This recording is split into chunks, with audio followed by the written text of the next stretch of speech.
Bonjour. Je suis content que vous soyez là aujourd'hui. Vous avez peut-être du mal à trouver les mots. Ou vous craignez d'être jugé.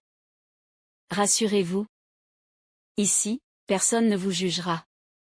Vous êtes en sécurité. Installez-vous confortablement. Prenez une grande inspiration.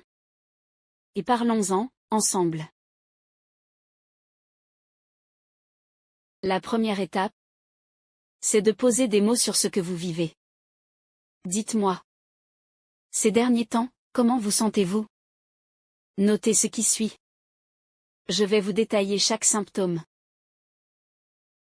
1. Avez-vous une tristesse persistante? Vous avez l'impression de porter un poids au fond de la poitrine? Une tristesse qui ne part pas? Même lorsqu'un événement heureux survient?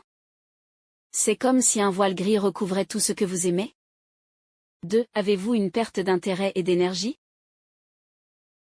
Les activités qui vous passionnaient, sport, lecture, sorties avec des amis, ne vous font plus vibrer? Vous préférez rester seul, dans votre lit, souvent sans force? 3. Avez-vous des troubles du sommeil? Vous couchez-vous tard? Vous tournez en rond? Votre esprit est hyperactif, et vous vous dites: et si je n'y arrivais pas? Ou au contraire, vous dormez 12 heures et le réveil reste un calvaire? 4. Avez-vous des changements d'appétit ou de poids? Soit vous n'avez plus faim, soit vous mangez pour combler un vide intérieur, votre poids fluctue, et cela vous angoisse? 5. Avez-vous un ralentissement psychomoteur ou agitation? C'est comme si soit tout va lentement. Vous parlez et réagissez au ralenti. Soit vous êtes nerveuse, incapable de rester en place. 6. Avez-vous des sentiments de culpabilité ou de dévalorisation? C'est-à-dire, vous vous reprochez tout. Des erreurs passées, des échecs imaginaires. Vous pensez que vous ne valez rien? Que vous êtes un fardeau pour vos proches. 7. Avez-vous des difficultés de concentration et de mémoire? C'est comme si, au travail ou à la maison, vous oubliez les tâches simples. Vous avez du mal à vous concentrer. Comme si votre cerveau était embrouillé. 8. Avez-vous des pensées suicidaires ou mortifères? Vous avez peut-être des idées noires et vous vous dites: je suis inutile. Le monde irait mieux sans moi. Si vous entendez ces pensées, sachez que vous méritez de l'aide immédiate. Est-ce que vous vous reconnaissez dans certains de ces signes? Prenez un moment pour respirer. Et notez ce qui résonne le plus en vous.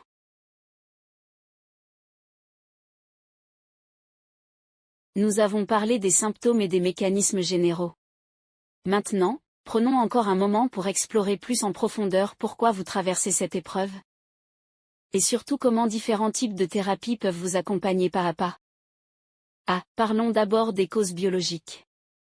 Je sais que cela peut sembler effrayant d'entendre parler de chimie du cerveau ou de génétique.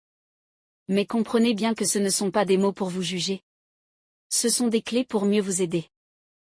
Prenez une grande inspiration. Et explorons ça ensemble.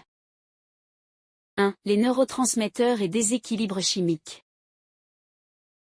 Dans votre cerveau, il y a des messagers chimiques.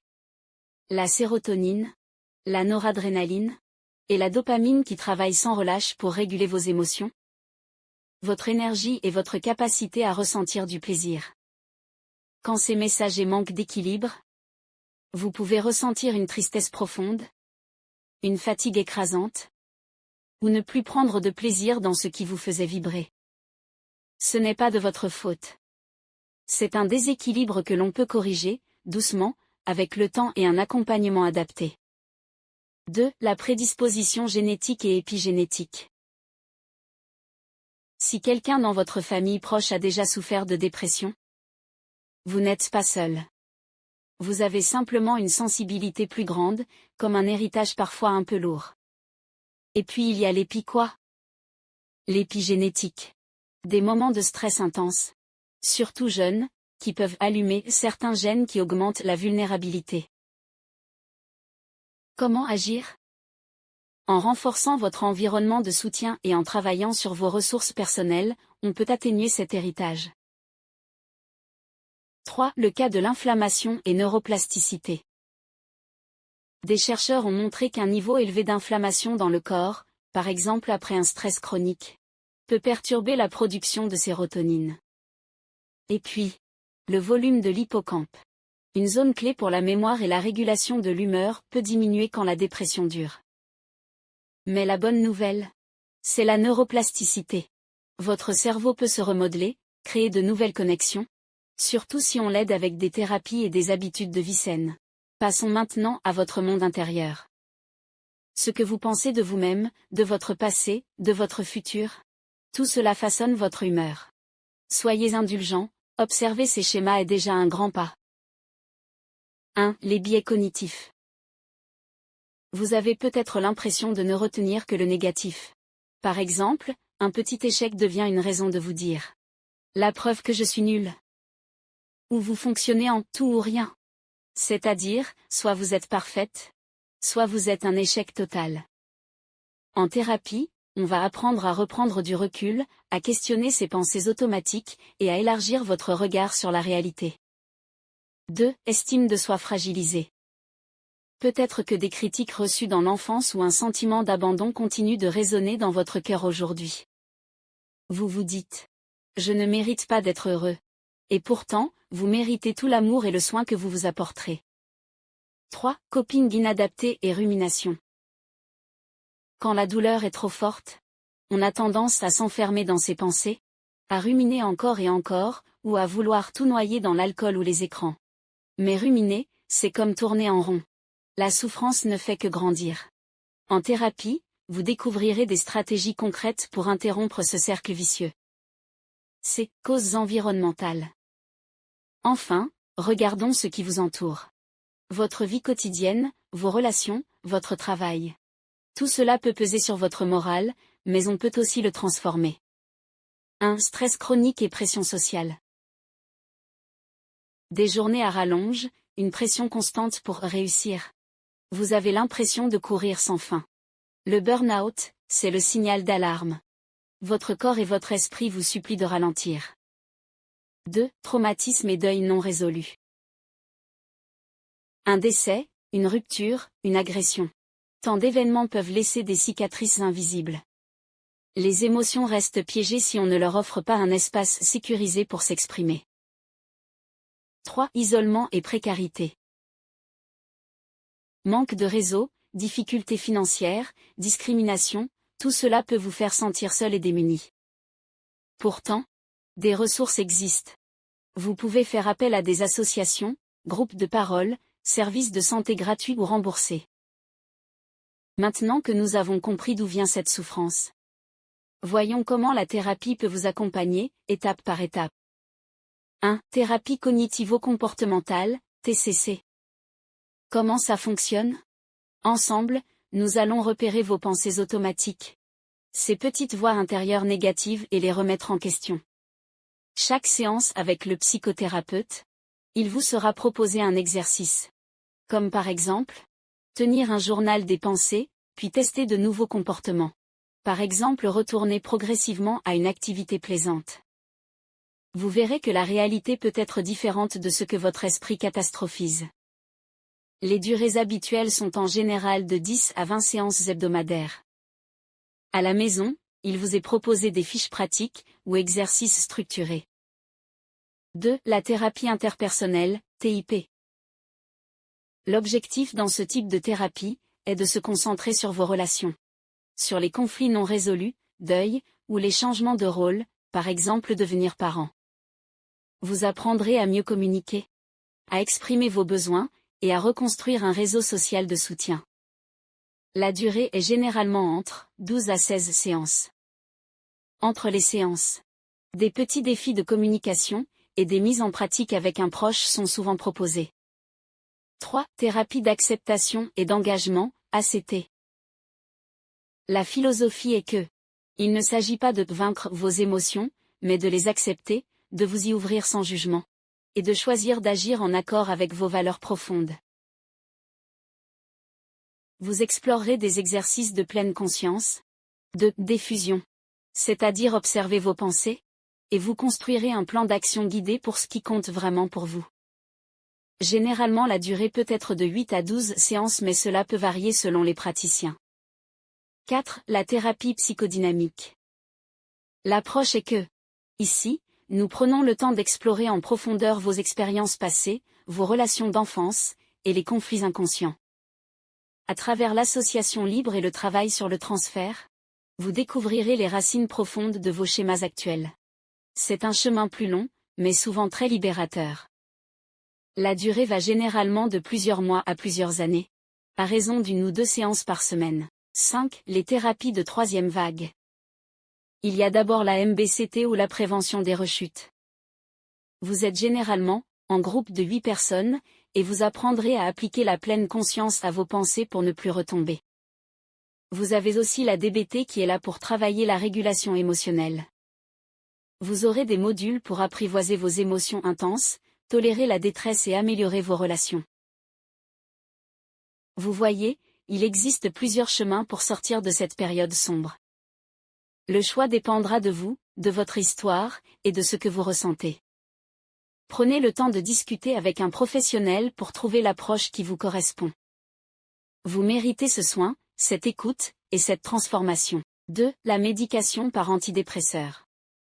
Parfois, pour rétablir l'équilibre chimique du cerveau, votre médecin peut vous proposer un traitement médicamenteux.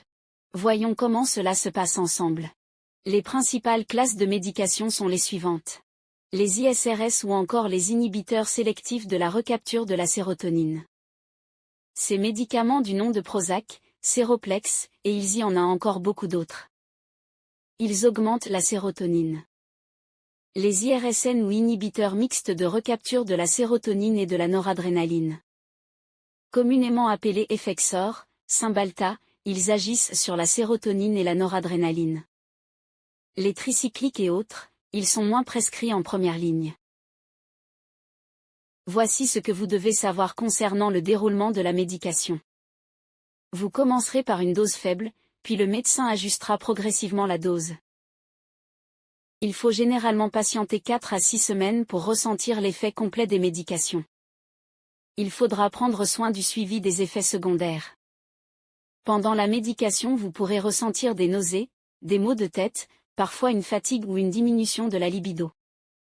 Rassurez-vous, la plupart de ces effets s'estompent avec le temps. Vous resterez en contact étroit avec votre médecin pour adapter la posologie si besoin. Pourquoi la médication est utile ? Les médicaments ne suffisent pas à eux seuls, mais ils créent un terrain plus propice. En rétablissant un bon niveau de neurotransmetteurs, ils permettent à vos efforts en thérapie et à vos changements de vie de porter pleinement leurs fruits. Notez toutefois qu'il existe des faits divers qui dénoncent les dangers de ces médications.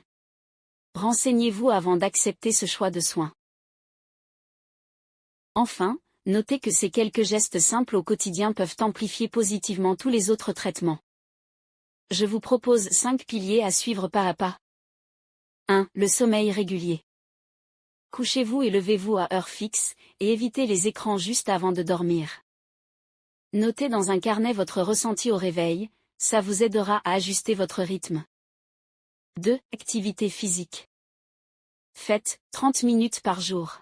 Même une marche rapide suffit pour booster vos endorphines. Choisissez une activité que vous aimez pour tenir dans la durée. 3. Alimentation équilibrée. Pensez couleur dans l'assiette. Pensez aux fruits rouges, légumes verts, poissons gras, légumineuses. Buvez suffisamment d'eau. Et limitez les sucres ajoutés et l'alcool. 4. Relaxation et pleine conscience. Faites quelques minutes de respiration, ou une courte séance de méditation guidée. Ces pauses quotidiennes apaisent votre cortex préfrontal et régulent le stress. 5. Lien social. Planifiez un appel avec un ou une amie. Rejoignez un groupe de parole. Offrez votre aide comme bénévole. La chaleur humaine est un véritable remède contre l'isolement. Vous disposez maintenant d'un véritable plan de route. La psychothérapie pour comprendre et transformer vos pensées. La médication pour stabiliser votre équilibre chimique, et ces petits gestes quotidiens pour nourrir votre corps et votre esprit. Chaque étape compte. Chaque effort est une victoire. Avancez à votre rythme, et surtout, n'hésitez pas à demander de l'aide. Vous méritez de retrouver la lumière. Ne sous-estimez jamais le pouvoir du temps et de la persévérance. Avec de la bienveillance envers vous-même, et l'accompagnement d'un professionnel, vous pouvez redonner à votre cerveau la vitalité et l'équilibre dont il a besoin. Continuez sur ce chemin, pas à pas, et n'oubliez pas, vous méritez cette guérison. Si vous vous êtes reconnu dans l'une de ces descriptions et pensez que vous êtes en dépression, n'attendez pas. Contactez SOS Amitié au 09 72 39 40 50. Santé Psy étudiant au 08 00 23 23 23. Ou prenez rendez-vous avec un psychologue. Partagez cette vidéo pour aider d'autres personnes. Abonnez-vous et activez la cloche pour ne rien manquer de nos prochains conseils. Merci d'avoir regardé jusqu'au bout. Rappelez-vous, vous n'êtes pas seul. Et il y a toujours un chemin vers la lumière.